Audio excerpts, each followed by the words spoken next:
Hey, what's up everyone? My name is Trent. This is Rams Talk. Thanks for watching. Thanks for tuning in and subscribing. If you haven't, please do so. Join the community. For all the legacy subscribers out there, thanks for all your continued support and interactions and comments. And for everyone who just subscribed, thanks for joining the community. Really glad to have you aboard. You can also find me on Twitter at @RealLARamsTalk. So a couple of shout outs before I get started. One, I just want to shout out to all the veterans out there over this Veterans Day holiday and weekend. Really appreciate everything you've done for this country and making it possible for us to play football and enjoy football and talk about football. So thanks a lot for all your contributions. Second shout out is to the communities of Thousand Oaks and Malibu and the Conejo Valley at large. With the tragedy of the shooting last week, coupled by the wildfires sweeping through there. I used to work in Westlake Village and know a lot of people that are affected by this, and I can't even imagine the people who have loved ones that passed in the shooting only to be evacuated from their homes because of the wildfire. So hopefully this game and football in general brings you some sort of solace. And tip of the cap to Andrew Whitworth for contributing his entire game check to the victims fund of the shooting. And even the Rams organization is very class act. They've paid for all of the employees who were displaced as well, all of their lodging and meals and gas and things like that. So really class organization and a class team. So I'm happy to be a part of a community of that team. And the last shout out goes to my dad.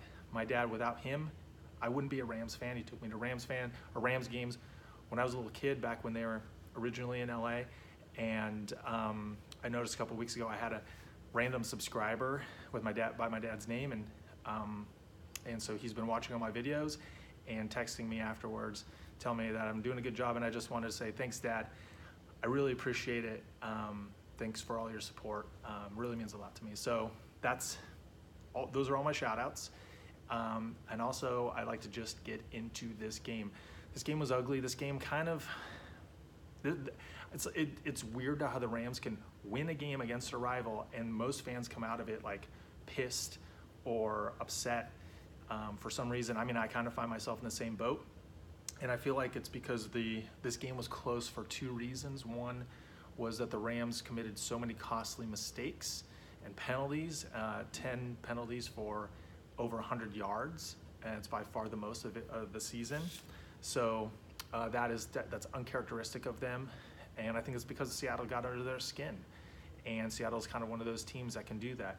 And the other part of it is the Russell Wilson magic that I talked about before. So I really feel like those were the two keys to this game. And to talk about the Russell Wilson magic, I think he had 176 passing yards with 3 TDs, but it was really the 9 carries for 92 yards or 91 yards for a 10.2 average. He, I don't know how many times on third down he converted for first downs. And I was just kind of thinking, as the game was rolling on, do the Rams want to do a QB spy on him to make sure that he just doesn't scramble? It was happening every time they needed a first down. Russell Wilson was scrambling for a first down. And you take his rushing yards out of the game, and the Rams actually hold them to fewer yards than they did last game against the Seahawks, where they allowed 190 rushing yards. So I think they allowed 273 yards total, which is just crazy. However, only 76 passing yards. You can't hold every team every week to 150 passing yards and 50 rushing yards. That's just not realistic, especially when you're facing good teams. And Russell Wilson might not be, you don't think of him as the prolific passer or the prototypical QB, but he's one of the smartest and sneaky athletic guys, quarterbacks in football.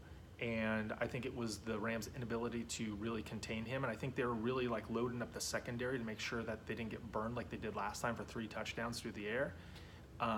So I think that's kind of what, all the secondary was really playing off. And there was always this huge gap between the line of scrimmage and the secondary. So Wilson had all these running lanes. But I mean, 90 rushing yards is insane. And then the penalties. I get that there's going to be penalties that aren't called against the Rams. I totally get it, but I almost feel like the Rams have this uncanny, and most teams could probably say this, but this uncanny knack of not getting the call. So you had the Littleton roughing the passer where, it kind of was, I feel. Like he fell onto the guy. It wasn't like he just like hit him. He was blocked low and kind of fell on the guy. That converted a third down. You had Marcus Peters holding, not going to complain about that, but that gave them new life. All of these penalties from the Rams really gave new life and extended plays, just like the Russell Wilson extending plays, extended drives, and kept the Rams defense out there on the field. Time of possession was basically equal, about a minute in Seattle's favor, but then you have, I think, the Dante Fowler thing where he just said something to the ref after he was held. Now, if they don't call that holding, fine, he can't call every play, but Fowler, you have to be smart. The Rams just were not playing smart football. This was like Jeff Fisher Rams where they were just like wild and out of control. But the thing that really irks me the most about this is the play at the end of the game when Russell Wilson intentionally grounded the ball. So they didn't call that, which was just kind of like, I don't know what they're watching. Just like Johnny Hekker reaching for the first down against the Saints. I don't know what you're watching. I don't know what's going on there. He was in the pocket. There was no one around. He just was grounding the ball. 10-second runoff never happened. So then that leads to Aaron Donald getting the ball, who looked awesome running the ball, by the way. Like a dude that big was motoring. I think they should use him for goal line snaps, but he gets the ball. He's about 1 yard to 2 yards out of bounds, and he gets cheap shotted by Britt, I think their center. And he gets up and gets in his face. Didn't like push him or punch him. He just kind of like grabbed him and got in his face. And they call unsportsmanlike on Donald. Like it's equal. What he did was equal to what Britt did, which could have really injured Aaron Donald. Now, if that's Russell Wilson or Tom Brady or Drew Brees running out of bounds there and gets hit by a defender and then they get in that defender's face, I guarantee you they're not calling a penalty on Brady or Brees or Wilson. 100%. Aaron Donald is a top 5 player in the NFL, and he got zero respect right there from the refs, and I think it's because that was unresolved, which is why Aaron Donald put his helmet back on and went on the field looking for Britt. The refs blew that. They blew the intentional grounding, and they blew the equal penalties. Those two things were not equal. And if I am McVay, if I am Snead, if I'm Stan Kroenke, I'm calling the NFL office and I'm saying, hey, listen, the refs are disrespecting our team with that Aaron Donald play, with the spot again with Hekker, with the cheap shot on Brandin Cooks last time against the Seahawks. And it's kind of like you got to work these refs and work the league because, I get that there's going to be penalties, but some of this is just ridiculous. And that I think irks. I think that's what a lot of Rams fans are kind of like have this frustration is that they didn't get any calls. A big news on the way in today to work, found out that Cooper Kupp tore his ACL and he's out for the season, kind of what we all feared. Now that's a huge blow, no matter how you slice it. I know we have Josh Reynolds, we have the tight ends, but there's no one that's like Cooper Kupp on our roster. I mean, Robert Woods could do things like that, but he's not really the Cooper Kupp kind of guy. And that's big, and he probably won't be back till midway through next season. So that's a huge loss. The Rams could probably address that through the draft this year. Imagine in Kansas City if you took Sammy Watkins off that roster. Say what you will about Sammy Watkins, but they have Tyreek Hill, Kelsey, and Watkins. It's like the 3 guys. If you took one of them off, how good is Kansas City going to be? I don't think the Rams are going to miss too much of a beat, kind of like when Kupp was out before. They just subbed Reynolds in, who performed pretty well, but that's a big deal. That's a big deal. And it just sucks for Cooper Kupp because I know that he's a good guy and he works hard. So that's tough to stomach. But speaking of the tight ends, those guys were great. They scored 2 touchdowns, Everett and Higbee. And that catch by Higbee where he looked back over his left shoulder and the ball was spinning and he had to like catch it and almost do like a 360 when he scored. That was a great catch by Higbee. And it's good to see that they're working the tight ends into the red zone more often, and maybe that's why they're a little more effective in the red zone. So he and Everett both had really good games. Brandin Cooks, 100 yards through the air, and then he had that rushing touchdown. So that was key. Dante Fowler, even though he had that bonehead verbal foul, he redeemed himself with, what he did there, that's why we got Dante Fowler, because Ebukam is not making that. Longacre is not making that play. So Dante Fowler, kind of redeemed himself there a little bit with that strip sack and the recovery. So that Dante Fowler, thank you for atoning right there. And then Jared Goff, another great game, 2 more TDs. He's well ahead of his pace on like almost every metric except for interceptions. He has a couple more so far through the season than he did last year, but he's really just lasering it. I mean, how many passes do you see in the middle of the field? This reminds me a lot about Kurt Warner back in the day, when all of a sudden Kurt Warner pops on the scene and you have Oliver, Bruce, and Holt and all these guys going over the middle and catching passes. I feel like they were catching passes over the middle like every time. They're not bombing it out like they did against the Vikings, the Brandin Cooks. You rarely see any bombs, but they're really working the middle of the field, and I think that just is also a testament on our receivers being fearless. And then Todd Gurley. Todd Gurley had 120 rushing yards. He had a 7.5 yard average on the ground, which is crazy. And I noted that because he had, I want to say 13 rushes at the beginning of the third quarter, and then, or 12 rushes at the 13-minute mark, and then he ended up having like 3 or 4 more rushes the entire game. So he had 120 rushing yards. He could have had 140. He was 7.5 yards per carry. That's insane. The Rams really abandoned throwing or giving the ball to him in the second half, but they still were scoring points. So I mean, not much you can say. I mean, you could say the Seahawks are really taking away the run, but I don't know. I kind of feel like they could use Gurley a little bit more on the ground.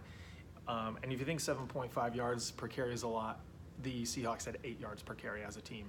And Rashad Penny, their rookie running back who they drafted in the first round, he had over 100 yards, where he had barely done anything the entire year. And there was a play also in the third quarter where he, it was he or Mike Davis, Ebukam was on the corner, on the edge, and it was a running play, and he bit inside, and they ran right around him. And I think that's just kind of the nuts and bolts of why the Rams defense suffered so much against the run, is that they're missing their assignments.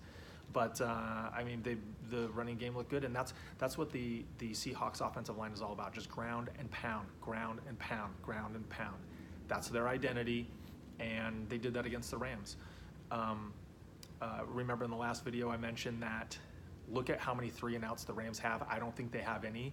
Well, they didn't until the last possession of the game for the Rams, when they punted in the fourth quarter. When they got away from, they were just trying to run out the clock, and Seattle called their timeouts, and the Rams ended up punted. So they punted. The only time they punted the game was the time it really mattered. So, but just interesting, just one time, 3-and-out. And I think that really kind of sums up the game. Floyd Mayweather, do we really need to give him footballs? I'm sure there are kids or vets that are there that could have really used some game balls there. I'm not a Floyd Mayweather fan, say what you will. Whatever. It's kind of weird. And then the other thing is Pete Carroll. Pete Carroll, I saw him take the gum out of his mouth at least twice that they captured on film. So you know he went through a pack, because if he's I think he just gets it in there, gets the flavor, and then throws it. Gets it in, gets the flavor, throws it out. There's gum all over the sideline. So if you said over 3.5, I think you were right. Yeah, he was really working that gum again. But at the same time, the Rams are 9-1. They've locked up the division. It belongs to the Rams now. Even if they lose against Kansas City, they got a week off. Talib will be coming back.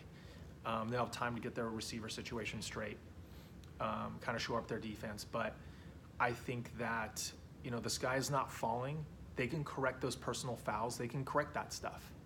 So I really think that McVay is going to drive that home. I don't think the coaches are happy. And, we have next Sunday, no football for us, but Monday night, big night in Mexico City. Apparently there's some issues with the field there, so they're going to try and get that squared away. Hey, move it to LA if you need to, right? We can do it. So anyways, thanks for watching. If you haven't subscribed, please do so. Shout out to all the Rams fans on YouTube who went to the game, Combat Sports Talk, and all you guys. Thanks for bringing it loud. And thanks for watching. And Until next time, go Rams.